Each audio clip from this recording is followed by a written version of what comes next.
하나님 말씀 함께 나누겠습니다. 히브리서 6장 9절에서 12절까지 말씀입니다. 히브리서 6장 9절에서 12절까지 말씀 우리 한 절씩 교독하겠습니다. 사랑하는 자들아, 우리가 이같이 말하나 너희에게는 이보다 더 좋은 것 곧 구원에 속한 것이 있음을 확신하노라.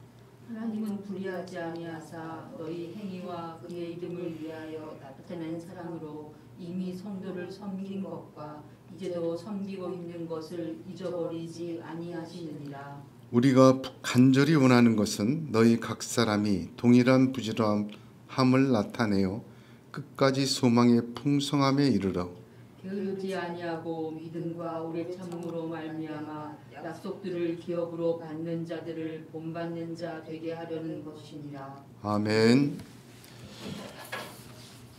오늘도 우리 예배하는 이 시간 하나님의 은혜와 평강이 충만하기를 주님의 이름으로 축복합니다.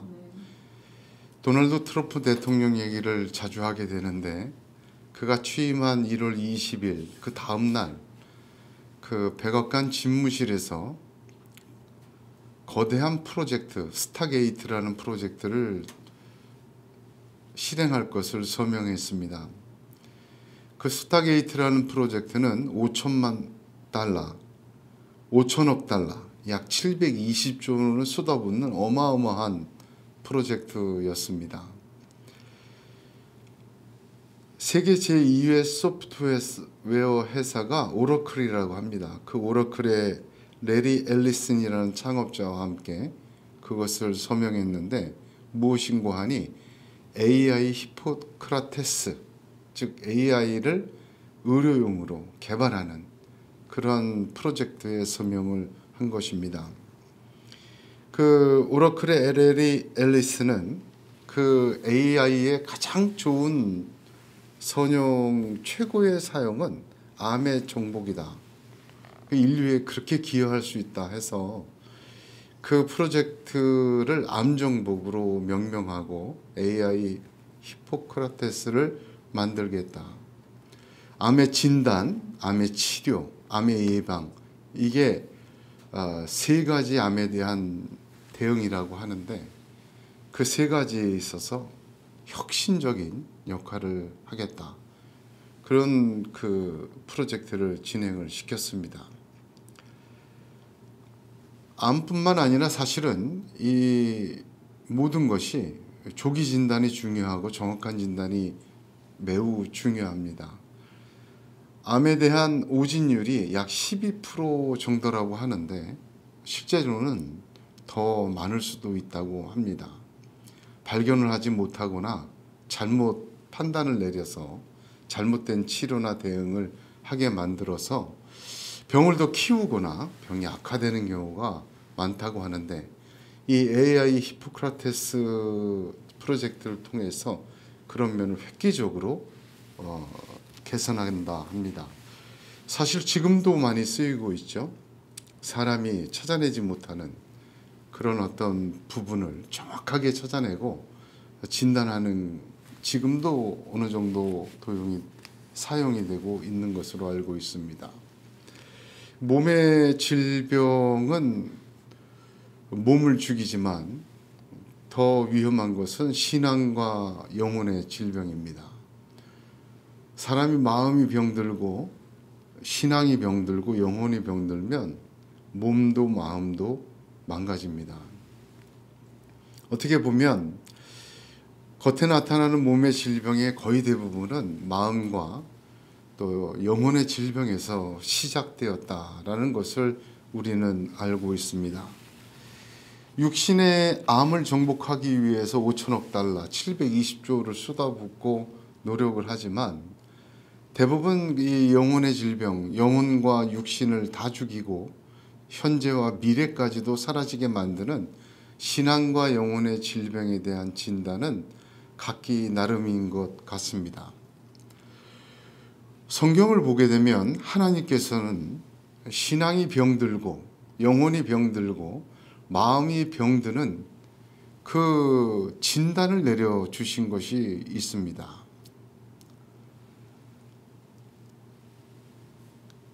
한마디로 얘기해서 하나님은 성경을 통하여 이스라엘 민족이나 한 개인의 삶 속에서 하나님을 잃어버릴 때 이 모든 질병은 시작된다. 그래서 하나님을 잊는 것이 영혼과 마음과 신앙의 질병의 시작이다 라고 진단하고 계십니다.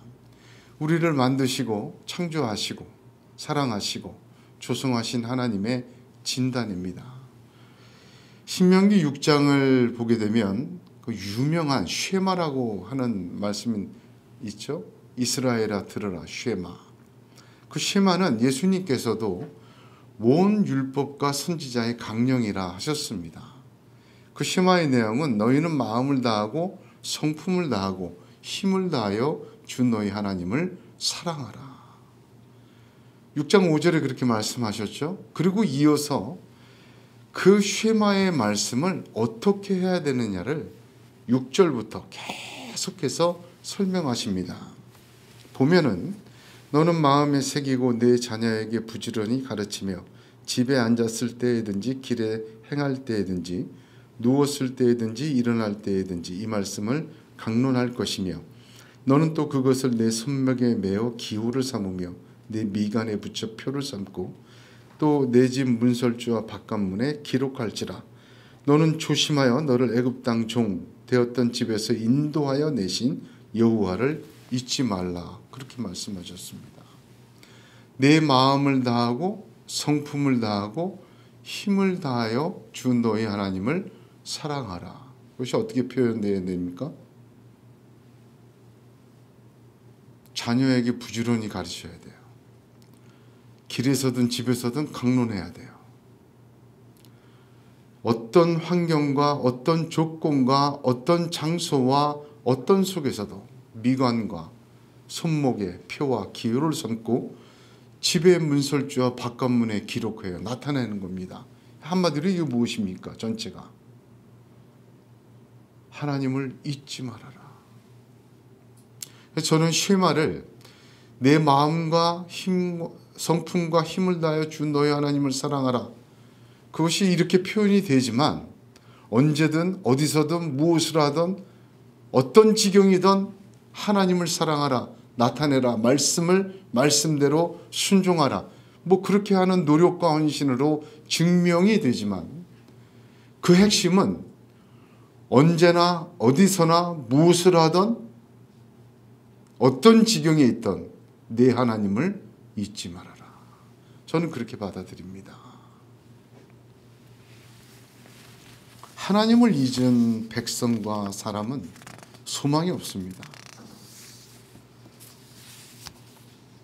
시편을 보게 되면 시편이 150편이죠. 150개인데 그 저자에 따라서 5권으로 구성되어 있지 않습니까? 그런데 저자에 따라 분류하는 것이 아니라 시편을 2가지로 분류할 수가 있어요. 하나는 사람이 하나님께 하는 기도로 채워져 있고 또 하나 시편은 하나님께서 사람을 향한 말씀으로 채워져 있어요. 그 시편은 참 그래서 어떤 그 역사, 하나님의 섭리, 복음의 내용까지 정말 그 엑기스로 들어있는 게 시편이다. 예수님도 그래서 시편을 많이 인용하셨죠. 시편 50편은 사람의 기도가 아니라 사람에 대한 하나님의 말씀이에요. 어떻게 보면 사람에 대한 하나님께 기도다 그렇게 얘기할 수도 있는 말씀입니다. 하나님의 선언이에요. 뭐라고 그러시냐면 21절 22절에 내가 이 일을 행하여도 내가 잠잠하였더니 내가 나를 너와 같은 줄로 생각하였도다. 그러나 내가 너를 책망하여 네 죄를 내 목전에 차례로 베풀리라 하시는도다. 하나님을 잊어버린 너희여 이제 이를 생각하라. 그렇지 아니하면 내가 너희를 찢으리니 건질 자 없으리라. 하나님을 잊어버리면요 범죄하게 됩니다. 큰 중병이죠. 어떻게 보면 범죄함은요 하나님을 잊어버린 씨앗의 열매입니다. 하나님을 잊으면 하나님을 사람처럼 생각합니다. 나와 대등한 존재로 생각을 해요. 너와 같은 줄로 생각한다 그랬죠. 그러니까 하나님을 육적으로 해석하는 것, 하나님을 잊은 거죠. 정말 그렇지 않습니까? 하나님과 무슨 밀당을 하는 것도 아니고 하나님을 무슨 테이블에 앉혀놓는 것도 아니고 말이죠. 하나님이 창조하신 것을 잊는 거지. 하나님을 잊는 거죠. 예레미야 선지자를 통해서도 하나님은 같은 말씀하셨어요. 예레미야 18장 15절 16절에 무릇 내 백성은 나를 잊고 허무한 것에 분향하거니와 이러한 것들은 그들로 그들의 길 곧 그 옛길에서 넘어지게 하며 곁길 곧 닦지 아니한 길로 행하게 하여 그들의 땅으로 두려움과 영원한 웃음거리가 되게 하리니 그리로 지나는 자마다 놀라서 그의 머리를 흔들리라. 하나님을 잊고 거기에 시작이에요. 하나님을 잊을 때 산당에서도 예배하고 바알과도 함께 섬기고 허무한 것을 찾게 돼요. 하나님이 창조하시고 애굽에서 구원하시고 지금도 눈동자같이 지키시고 그 광야를 만나와 메추라기로 먹이셨으며 가나안 땅을 여리고가 무너지게 들어가게 하셨어요. 근데 점점 하나님을 잊습니다. 솔로몬도 그렇지 않았습니까? 처음에는 자기가 밧세바의 아들로 그 서러움을 딛고 왕이 됐어요. 자기가 왕이 되자 다윗이 명한 걸 그대로 행합니다. 그리고 하나님 앞에 일천번제를 드려서 하나님 감동하셨어요. 그러나 다윗의 말년은 하나님을 잊은 말년이었습니다. 그 이후에 나라가 둘로 쪼개지고 결국 멸망의 길로 걷지 않습니까? 하나님을 잊을 때 헛것을 따라다니게 돼요. 뭐 좀 신기하고 능력이 있는 일 의지하면 쫓아다니고, 영적인 사람들이니까 무당 같은 사람들도 찾아다니고 점쟁이도 찾아다니고 좀 뭐 능력을 막 찾아다니고 뭐 신기한 현상을 뭐 쫓아다닙니다. 그리고 그러다가 방황하죠. 결국 웃음거리가 됩니다. 영국의 유명한 수상 처칠은 역사를 잊은 민족에게는 미래가 없다라는 말을 했다고 알려져 있습니다. 하나님을 잊은 세상과 사람은 미래가 없는 정도가 아니라 영원도 없습니다. 하나님을 잊기 시작하는 그 순간부터 모든 범죄와 질병은, 영혼의 질병, 마음의 질병은 시작되기 때문입니다. 오늘 본문을 보면 사랑하는 자들아 이렇게 시작하죠. 이 사랑하는 자들아 이렇게 시작하는 것은 이 편지를 쓴 바울 사도가 개인적인 애정을 갖고 개인적인 사랑을 갖고 그들에게 말하는 호칭이 아닙니다. 단순한 호칭이 아니에요. 신약 성경을 보면 사도들이 가끔 너희는 또 우리는 뭐 이렇게 얘기하다가 갑자기 사랑하는 자들아 이렇게 호칭을 바꿔 부르고 얘기할 때가 종종 있습니다. 베드로도 베드로전서 2장 11절에 사랑하는 자들아 나그네와 행인 같은 너희를 권하노니 뭐 그렇게 시작합니다. 유다서에도 사랑하는 자들아 너희는 너희의 지극히 거룩한 믿음 위에 자기를 건축하라 그렇게 말해요. 이렇게 부르는 본래의 뜻은 사도 바울이 데살로니가 후서 2장 13절에 한 말에 정의되어 있습니다. 주의 사랑하시는 형제들아 우리가 항상 너희를 위하여 마땅히 하나님께 감사할 것은 하나님이 처음부터 너희를 택하사 성령의 거룩하게 하심과 진리를 믿음으로 구원을 얻게 하심이라 했습니다. 이게 사랑하는 자들아 이렇게 시작하는 건 뭐예요? 사도도 자기 인간적으로 그 성도를 보는 게 아니에요. 히브리인 성도들이 지금껏 좌절하고 돌아서고 그리스도의 첩으로 돌아가고 막 책망하고 싶죠. 인간적으로는. 그러나 하나님이 그들을 사랑하시는 자들이에요. 사랑하는 자들아, 이 말 속에는 우리 주 예수 그리스도가 십자가에서 값주고 산 너희들아, 자기도 인정하고 그들에게도 일깨우는 호칭입니다. 로마서 8장 38절 39절에 우리 주 그리스도 예수 안에 있는 하나님의 사랑에서 끊을 수 없으리라 했죠. 바로 이 사랑입니다. 사랑하는 자들아, 단순한 사도의 애정을 표현하는 호칭이 아니라 주 예수 그리스도 안에 있는 끊을 수 없는 하나님의 사랑을 받은 자들아, 그렇게 일깨워주고 자기 자신 또한 그렇게 대하며 권면하는 것입니다.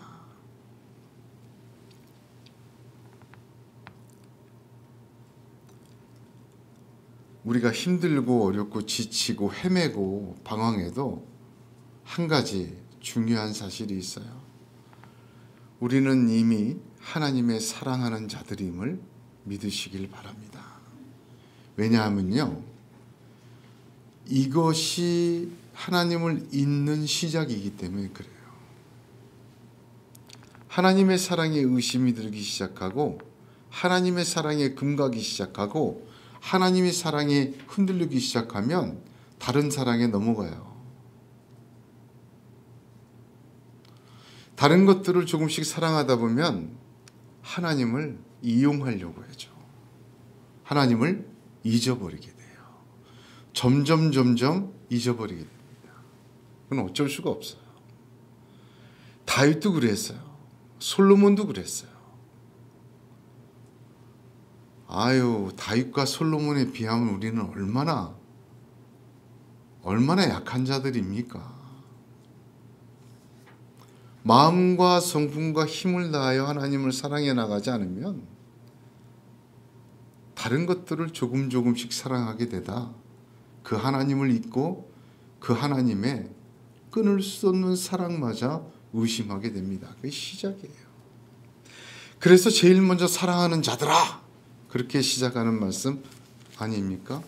오늘 말씀에는 그 하나님을 잊지 말라, 세 가지로 말씀하고 계십니다.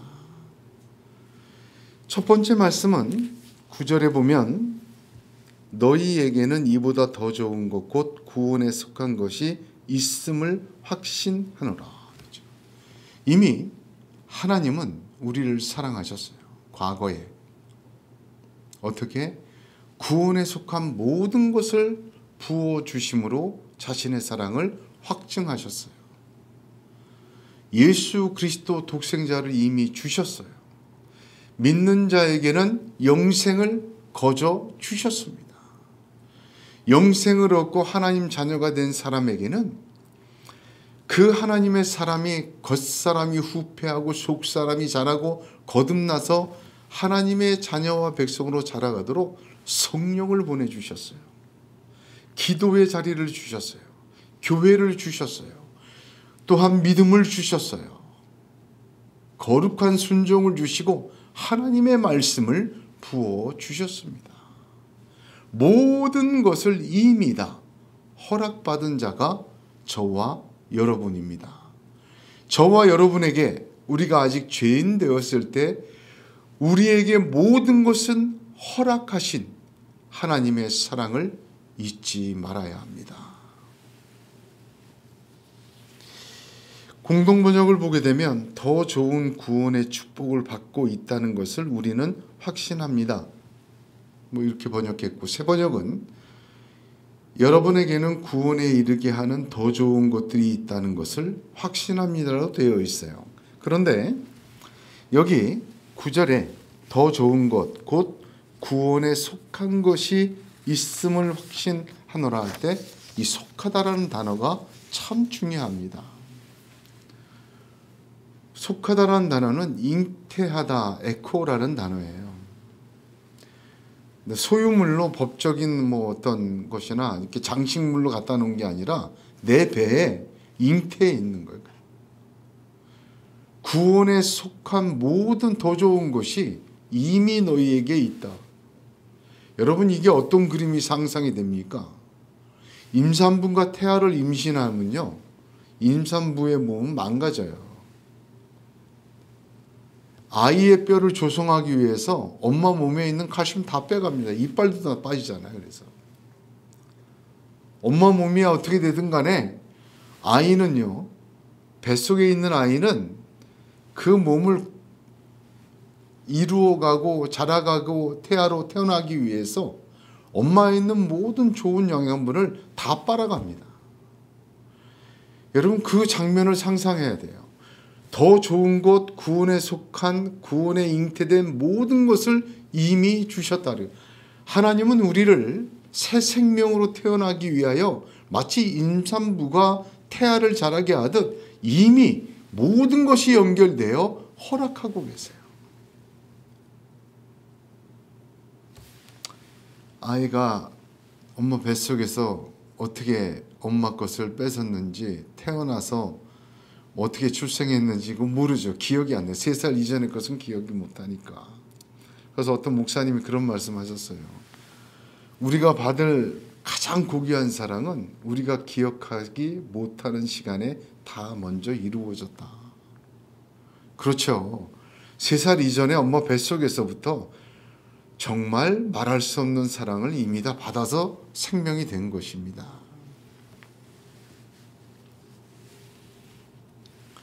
저와 여러분은 과거에 이미 하나님으로부터 하나님에게 잉태된 것처럼 구원에 속한 모든 것을, 하늘에 신령한 것을 다 허락받았고 또한 부어짐 당한 사람임을 잊지 말아야 돼요. 하나님은 우리가 잉태되어 새 생명으로 나오기 위하여 필요한 모든 것을 부어주셨고 허락하셨다는 사실을 잊지 마십시오. 그래서 우리가 예수 믿는 거예요. 그래서 우리가 지금 하나님 앞에 예배하고 살고 있는 것입니다. 두 번째는요, 현재입니다. 10절을 보면 하나님은 불의하지 아니하사 너희 행위와 그의 이름을 위하여 나타내신 사랑으로 이미 성도를 섬긴 것과 이제도 섬기고 있는 것을 잊어버리지 아니하시니라. 하나님은요, 불의하지 않은 하나님임을 믿으셔야 돼요. 기억해야 돼요. 잊지 말아야 돼요. 하나님은 불의하지 않으세요. 현재 누가복음 18장에 예수님께서 불의한 재판관의 비유를 말씀하셨죠.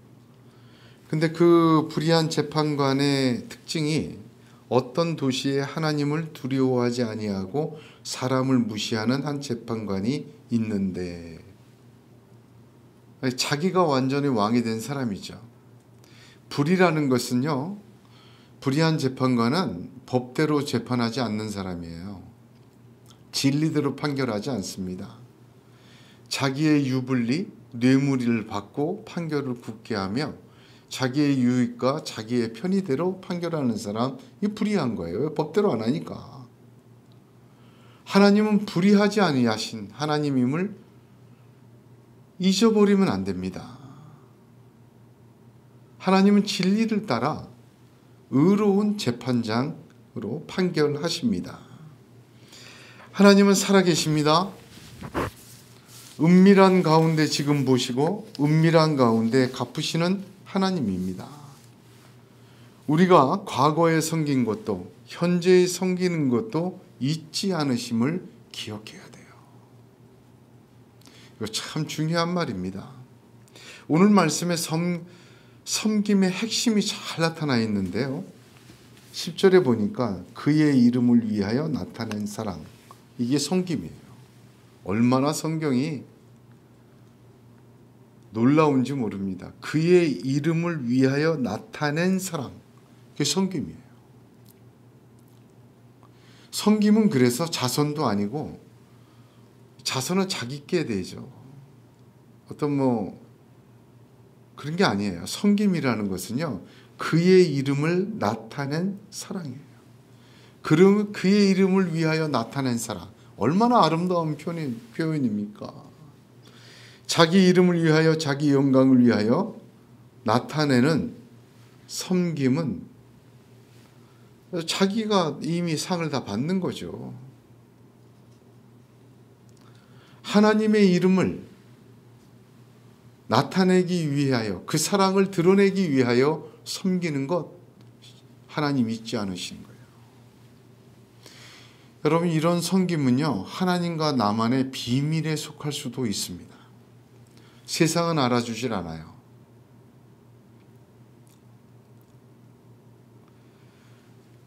솔직히 동전 하나 던져놓고도 자기가 한 것이 드러나기를 원해요. 오른손이 한 것을 왼손이 반드시 알게 하라. 그렇게 하기를 원해요.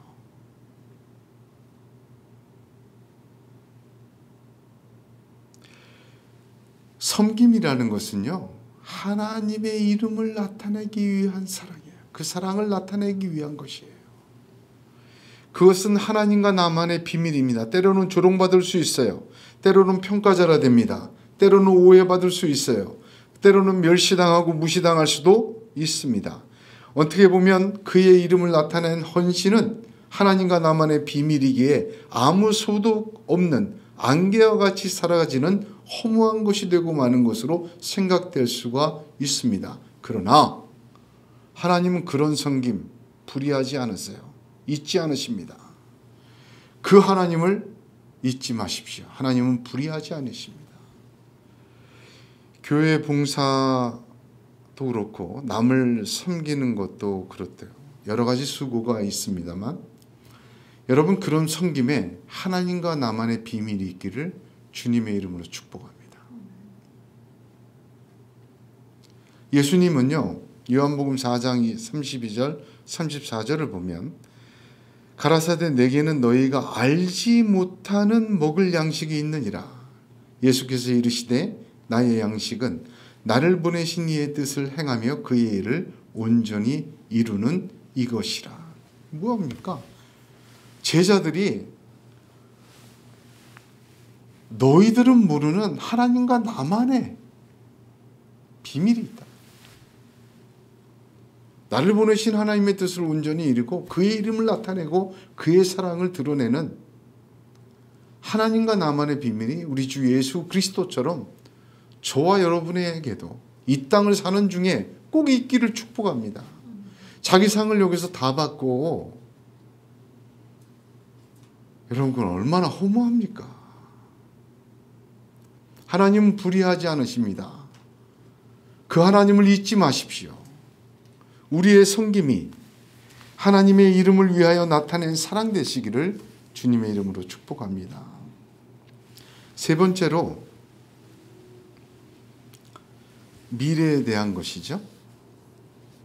12절에 약속들을 기업으로 받는 자들을 본받는 자 되게 하려 하는 것이라.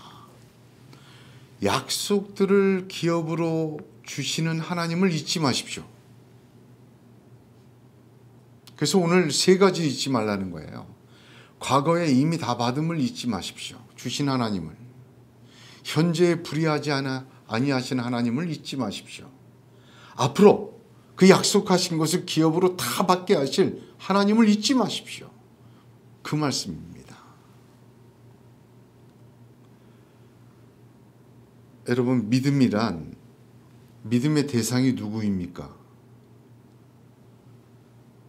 성경 공부처럼 제가 말씀드리잖아요. 믿음의 대상이 누구죠? 하나님이죠. 믿음의 대상은 하나님이에요. 그러면 믿음의 내용은 무엇입니까? 하나님의 약속이에요.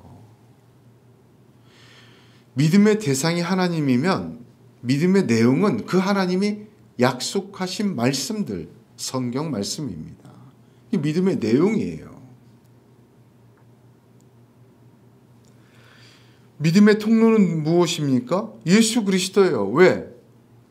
예수 그리스도는 나를 본 자는 아버지를 본 자라 하나님을 나타내었고 예수님께서는 자기 일이 아니라 하나님이 말씀하신 것을 이루려 이 땅에 오셨고 그렇게 하셨기 때문에 그러므로 예수 그리스도는 믿음의 대상과 믿음의 내용에 눈에 보이는 증거예요. 그러므로 누구를 통해서 믿어야 됩니까? 누구를 따라 믿어야 합니까? 예수 그리스도를 따라 믿어야 돼요. 아주 단순한 얘기입니다. 그러나 이 로마서의 얘기예요. 이 세 가지가. 믿음의 대상, 믿음의 내용, 믿음의 통로. 이게 로마서예요. 하나님을 믿는다 하면서도 하나님의 약속하신 말씀은 의심하는 사람들이 꽤 많이 있습니다. 왜 그럴까요? 아유, 다윗이니까 그렇지. 나 같은 사람 뭐 하나님이 기억이나 하실까? 천만에요. 하나님을 잊어버리고 의심하기 시작해요.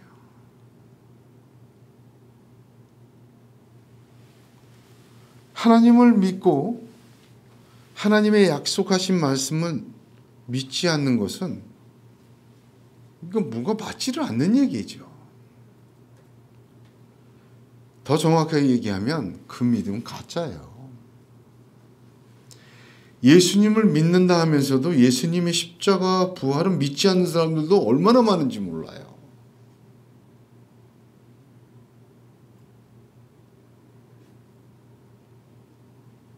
더 나아가서요.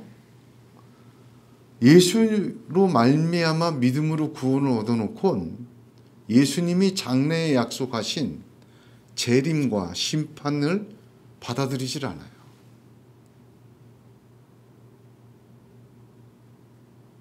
완전한 자기보순이죠. 부인할 수 없도록 하나님은 성경에 글자라는 활자로 1.1획도 더하거나 뺄 수 없게 우리에게 애매모호하지도 않고 매우 정확하게 여러 번 강조적으로 선포하신 것이 성경입니다. 하나님의 약속입니다. 우리들이 그것을 읽고 추측하고 상상으로 왜곡하지 못하도록 1.1획도 변하지 않도록 써주셨어요. 그럼에도 불구하고 수많은 사람들은 이 부인 못할 진리를 왜곡합니다. 영적인 것은 영으로 분별해야 된다. 이 말 가지고 영적인 것을 귀신의 것으로 분류하는 사람들이 있더라고요. 아주 무슨 신비한 어떤 주문을 외우듯이 말이죠. 육적인 것으로 적용합니다. 진리는 진리니까 육적인 것을 막 적용해요. 진리가 어렵다고 힘들다고 또는 현재 시대에 맞지 않고 현재 형편에 도움되지 않는다고 스스로 판단하여 성경의 어떤 것은 빼버리고 어떤 것은 말하지 않고 말해도 모르니까 패시하고 설명조차 하지 않으려고 하는 사람이 있어요. 근데 여러분 이걸 아셔야 돼요. 그렇게 스스로 안다는 사람, 자기 머리로 안 사람이 아니에요. 신학교에서 연구해가지고 깨달은 거 아니에요. 성령이 깨닫게 해주셔서 그도한 거예요. 무슨 말이냐? 하나님의 말씀을 대할 때는 성령의 능력을 인정해야 돼요. 사람의 지혜로 하는 게 아닙니다. 그 말씀을 전하는 자도 하나님이 깨닫게 해주신 거죠. 듣는 자는 왜 하나님이 못 깨닫게 하십니까? 자기 능력으로 깨닫게 하려고 합니까? 그 능력을 의지하고 믿고 전해야 돼요. 내게도 허락하신 하나님, 그들에게도 허락할 줄로 믿습니다. 방법은 모르지만 성령의 전능하심을 믿습니다. 그리고 그대로 전해야 되는데 취사 선택하고 꼭 필요하다고 생각하는 자기가 판단하여 말을 전해요. 하나님은 돌들로도 소리치게 하시는 분입니다. 돌 같은 저 같은 사람에게 깨닫게 하죠. 하나님, 그 전능하신 하나님을 저는 믿습니다. 그래서 제가 성경을 1장 1절부터 강의하는 이유예요. 한 절도 빼놓지 않고 한 단어도 빼놓지 않고 때로는 어렵지만 때로는 복잡하지만 그대로 전하려고 애쓰는 이유 중에 하나입니다. 왜? 돌 같은 나도 깨닫게 하신 하나님, 돌보다 귀한 성도들에게도 깨닫게 하실 줄로 믿습니다. 하나님은 구원과 심판과 천국과 영생을 약속하셨습니다. 이 모든 것 잘 보세요. 이 약속들은요, 이 땅에 속한 것들이 아니에요. 사람의 지혜와 능력으로 이해하고 얻을 수 있는 것들이 아닙니다. 하나님의 약속들은요, 하늘의 것이기 때문에 하나님이 도저히 사람이 그것을 이해하고 수긍할 수 없는 존재이기에 전도에 미련한 것으로 구원하심을 기뻐하셨어요. 이것을 주시기 위해 하나님이 행하신 방법은 독생자를 대신 죽이는 겁니다. 방법이 없어요.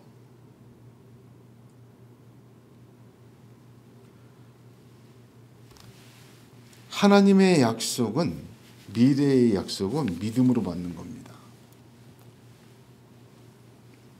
로마서 4장에 아브라함에 대해서 이렇게 얘기합니다.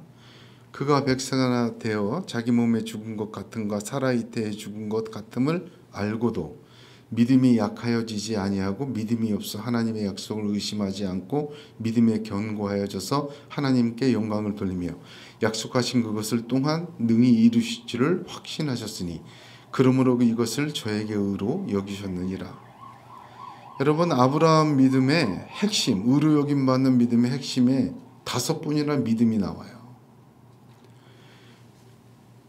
하나님의 약속은 약속들을 기업으로 받는, 주시는 하나님이에요. 오직 뭐로 받습니까? 믿음으로 받는 거예요. 그럼 믿음으로 받는 거예요. 하나님을 믿어요. 그러니까 그가 하신 말씀을 믿어요. 오직 믿음으로 따라오는 자, 아브라함처럼 하나님은 약속들을 기업으로 주십니다. 그래서 로마서 4장 23, 24절 그 뒤에 뭐라고 말씀하시냐면 저에게 의로 여기셨다 기록된 것은 아브라함만 위한 것이 아니요 의로 여기심을 받을 우리도 위함이니 곧 예수 우리 주를 죽은 자 가운데서 살리신 이를 믿는 자니라. 또 믿음이에요. 그렇습니다. 오늘 말씀을 정리합니다.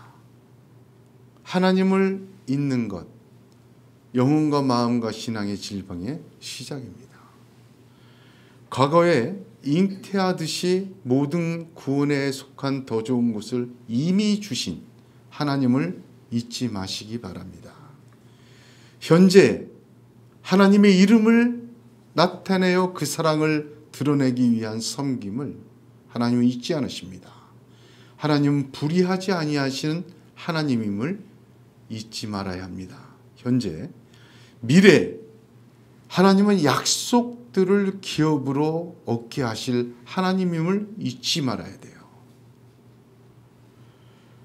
저와 여러분이 그 하나님, 과거의 나의 현재의 나의 미래에 그 하나님을 잊지 않으므로 약속들을 기업으로 받는 자들을 본받는 성경에 또 다른 아브라함의 의로 여김받는 믿음의 사람으로 하늘 생명책에 기록되는 축복이 있기를 주님의 이름으로 축복합니다.